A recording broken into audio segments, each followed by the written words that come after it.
How's it going? Hello. Do you remember? Oh, I love that. I need one of those. Do you remember me? I need like glitter everywhere. He made it Dan for me. Booth. Really? That's awesome. News 12 in Augusta. I wish I had like. Yeah, because we were right during the Dazzle media one. day, and I spoke to you guys about how you guys, like, been at all the different national You know? championship games. Everything. This is awesome. Oh my gosh. How are you guys? We're fabulous. We're excited.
I was like, I have no idea who you are, lady. I'm sorry. Yes. Yeah. I'm gonna turn my.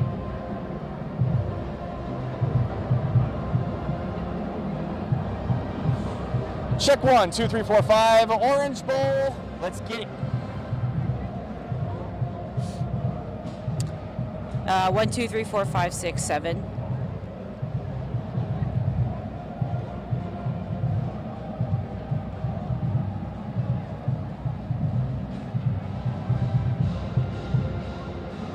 Okay.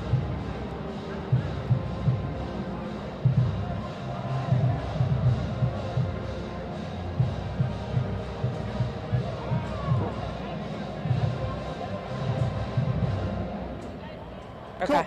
All right.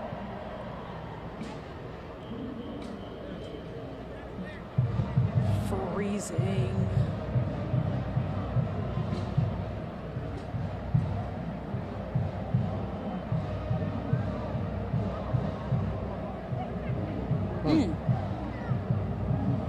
Interesting. I'm definitely not getting a hat now. I'm so sad. It's windy here. Yeah, Florida State's band just rolled through. Didn't you go to the ACC championship? Yep.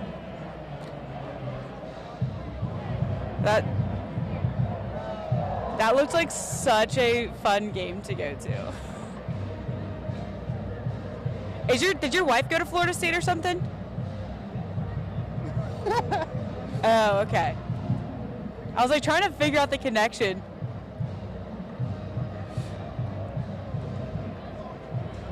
Yeah. Yeah. Understandably so. So is Mike Norvell. fan. Yeah, so is everybody. I was talking to somebody last night. At the video hotel, and they were just, it was one of the Florida State reporters, and he was just like, yeah, they've been whining literally since the decision, and understandably so to some extent, but then you're like, you know, you can come into this game with some momentum, but that is not the case at this point in time.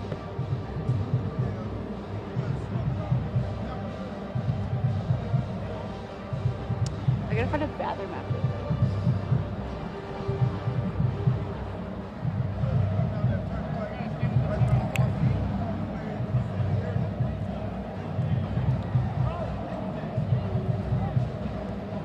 Cool.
Road to Miami, sponsored by Jim Hudson Automotive Group.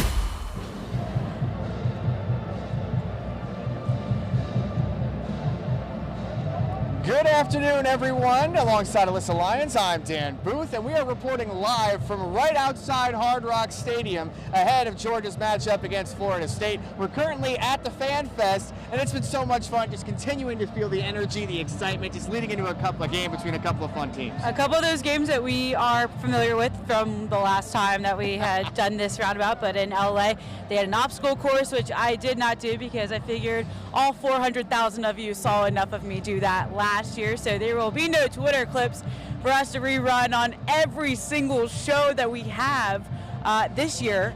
We also had the football toss. I saw a couple of people enjoying that.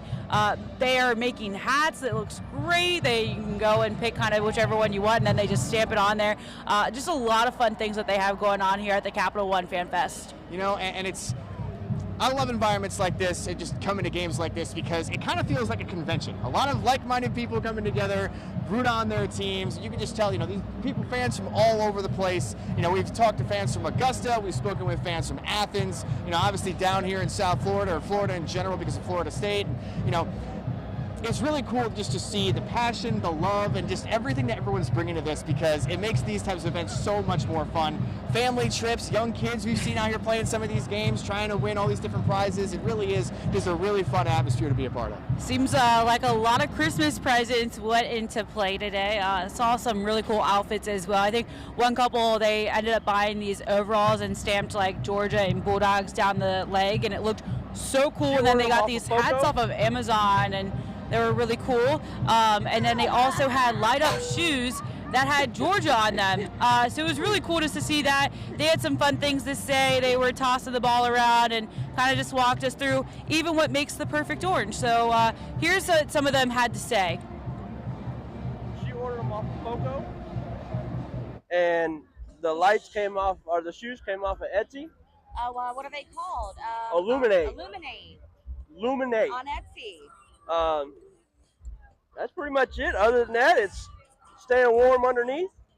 And the dog hats came from Etsy too. Yeah, a lot of Etsy, a lot of homemade stuff. Love it. Love it. What made you guys want to come all the way to Miami? 2 hours north of here. Been a Dogs fan since I was a Florida enemy territory then. That's all right. It's all right. We're all right with it. When you're this good, you're all right with it. All right. Go Dogs. Have you guys gone to any other bowl games with them? First bowl game. First bowl game. Okay, so how exciting is it? Pretty decent. I like it. I was excited last night, so I'm ready for it. All right, well, thank you guys. Can I get a go Dogs? Go Dogs! All right, how was the obstacle course? It was great. Pretty happy about how your performance went out there? You said I got 9 seconds, so I guess that's not horrible. What made you guys want to come all the way down to Miami? Oh, it was a Christmas present. We've never been to Miami. I have never been to Miami. And it's the Orange Bowl. Have you been following the dog? Are you from Georgia? Mhm. Okay, what part of Georgia? Like Athens. Okay. So you've been following the dogs. Did you get to go to the national championship last year? Not last year, but the year before. Okay. Indianapolis. All right. So what makes you so excited about this game in particular? I don't know. I have a good feeling about it. I think we're gonna win. I hope we win, obviously. I think we're gonna do good. All right. Describe the perfect orange for me. It can't be like too like hard, but it's gotta be like medium. She ordered them off of. Oh my gosh, I think that is so funny. I went around and asked a couple kids, like, how do you describe the perfect orange? Maybe they just don't eat them anymore because a lot of them had a really hard time describing orange. Some of them just said, sweet, and then I said, what kind of color like do you look at your orange? You know, like a little green, a little yellow. They're like, just orange. I said, okay. So don't send them to the grocery store, I guess, if you want a good orange for them to bring home.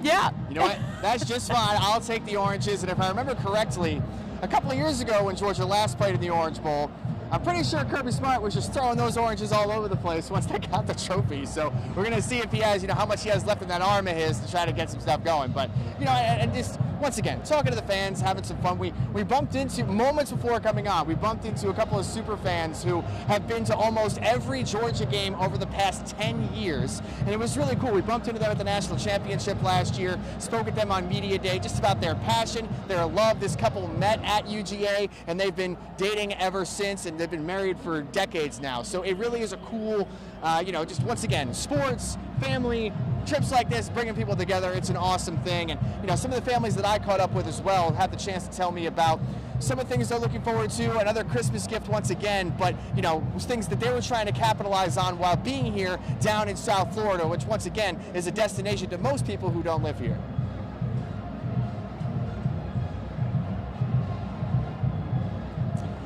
Cool. Well, either way, I think that there is it was some of the fans I spoke with were telling me a little bit about the, how they're trying to, spend some time in Daytona, trying to go to the beach, trying to enjoy some of the great food that's down here. I know I had some great calamari the other night, and I thoroughly enjoyed that. I'm a big seafood guy, so it was something that, just once again, really trying to enjoy this moment, enjoy this trip, and make some quality memories for everybody involved. And this is such an interesting space because you have downtown Miami that's like 45 minutes away from here, and then we're in the heart of Fort Lauderdale as well. So I went out to Fort Lauderdale's beach last night, saw a lot of Georgia fans. So they really are scattered around here. I didn't feel like I saw any Georgia fans until late last night. So many of them getting to town yesterday, to get that New Year's Eve weekend started. I was watching one of our newscasts. I think one of the top places to actually, do New Year's Eve is Florida. So what better way to pair the new year with a bowl game here in Miami and at Hard Rock Stadium. It's such an exciting time for them to be back here, second time in 3 years. Kirby Smart said that he is so used to coming here that now he kind of has his routine down pat. He goes for a walk and then takes the guys for a walk, and before they get those pregame practices. You know, yeah, that comfortability factor is such a big thing. Once again, not that Florida State hasn't, because they're a historic program as well, but playing in these big moments, playing in these big games, you know, having that routine is so key to being able to go out there and perform. And when you're playing, you're staying in the same hotel, trying to practice on the same fields, similar schedule, you know, it's a lot easier for you to kind of settle in and do what you got to do on game day, right? So these are some of the things that Kirby was talking a little bit about during his press conference, which, you know, once again, diving into everything from finishing out strong, making sure that they were able to end the season with a big win, and, you know, trying to get some of that bad taste out of their mouth from the SEC championship, knowing that they did not play their best football that day against Alabama, you know, and just once again, capitalizing on the opportunities in front of them, right? Great opportunity. Not everybody gets a chance to play in the Orange Bowl.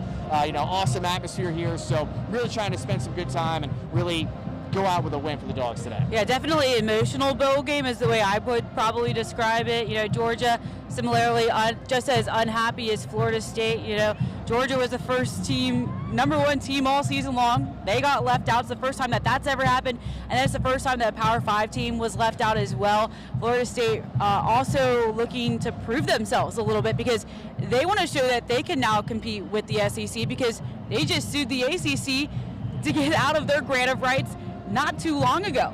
No, you know, and that's something with the ever-changing landscape of college football. These are things we're going to keep seeing, you know, and with the SEC next year, Texas and Oklahoma will be joining the SEC, and there's going to be no divisions next year. So now it's really all going to be about who has the best record when time comes to play in the SEC championship game. And, you know, as that field continues to get more cluttered, all of those recruiting grounds continue to, you know, come together. And the list goes on of how everything's going to change moving forward. But when you think about all the Dogs are going to be out on the field today. We're still waiting to hear about Brock Bowers, hoping he plays. We'll have that status update later on tonight, a little bit closer to game time. But, you know, it really is cool to see a lot of the Dogs going out there, one final run for a lot of these upperclassmen.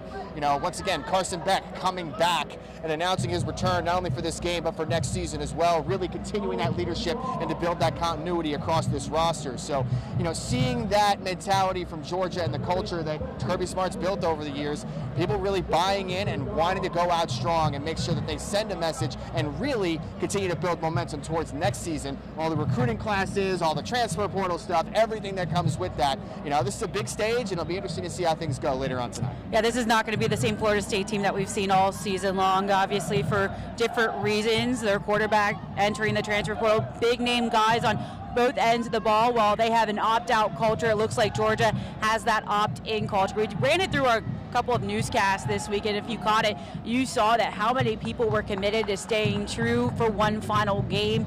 He even said it was kind of like a contagious atmosphere. They had an initial conversation with one of their guys, and it just spread throughout the locker room. We saw Brock Bowers hit the practice field, did a couple of stretches yesterday, so really looking on the upside to maybe seeing him. He's been battling that ankle injury. You know, he was back during the SEC championship. He wasn't 100% then, though. You know, and I think anybody who's ever watched me on TV, period, it's, you know how much I love watching Brock Bowers play. A lot of Dogs fans would love to see him go out one more final time wearing the red and black and really continuing and put an end to his legacy with this team, which is two-time national champion. He's won back-to-back Mackey Awards, which is given to the best tight end in the country every year, and he's the first person to ever win that award twice. So kind of gives you an idea of what not only people in Athens feel about him, but how the whole country feels about what Brock Bowers brings to the table. Soon enough, we're going to see him playing on Sundays and, you know, trying to see him suit up on Saturday one more time with the Dogs. We'll have that update closer to game time as well, but it'll be interesting to see once again how this team goes out there and perform, because they are huge favorites coming into this game, knowing, as you alluded to, the players that are not playing for Florida State and all the players that are, in fact, playing for Georgia. So, you know, once again, you got to go out there, you got to hit the field, you got to play the downs, and you got to find a way to get into the end zone,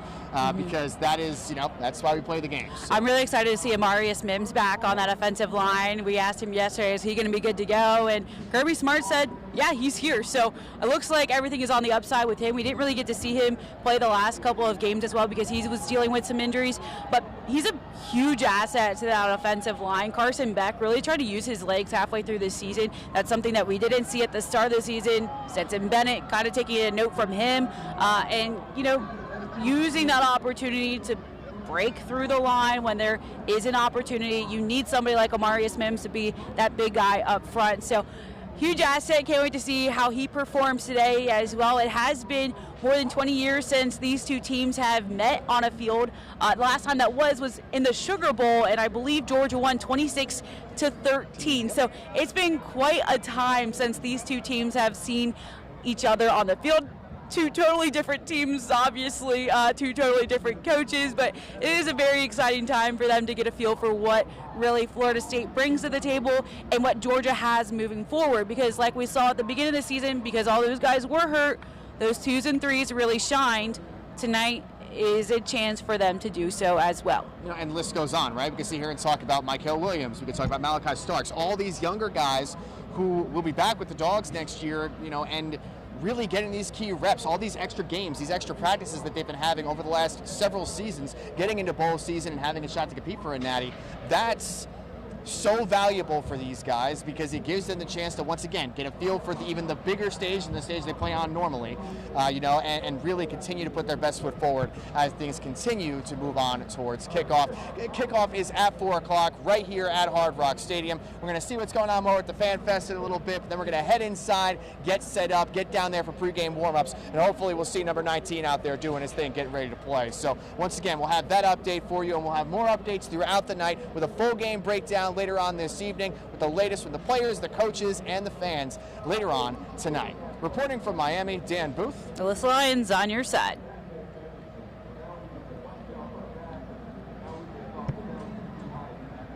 Oh no. Oh gosh. I was just told that we had the video up from last year, courtesy of our guy that does it all, who actually filmed it and kept the camera alive and well while my mic had actually severed halfway through. If you can spot it, let me know, because if you didn't see all the snap screens from Richard Rodgers' Facebook page instead of posting the video, like we love Richard Rodgers, but man, he just did me wrong on that.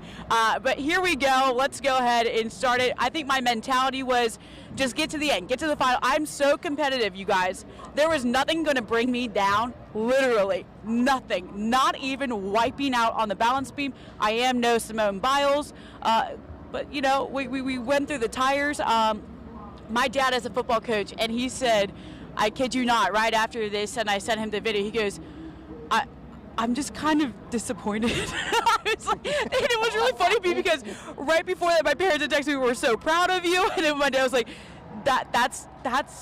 He goes, "We've practiced this at home, Alyssa.